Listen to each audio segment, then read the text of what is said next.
এত ভালোবাসা আপনাদের যে কি বলে ধন্যবাদ দিব, এটা আমি আসলে প্রকাশ করে আসলে বলার নয়।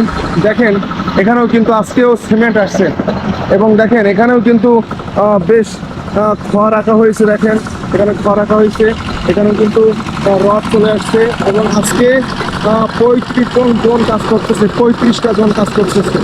দেখেন আপনারা একটু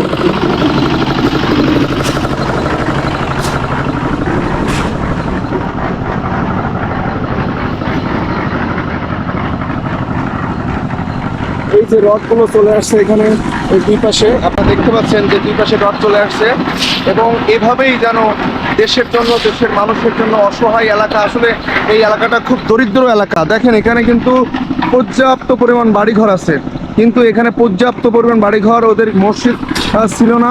সেই মসজিদ হচ্ছে এখানে, ছোট্ট একটা মাদ্রাসাও আমরা করব, সে লক্ষ্যে আসলে চেষ্টা চালিয়ে যাচ্ছি। এবং এখানে এই ছোট ছোট শিশু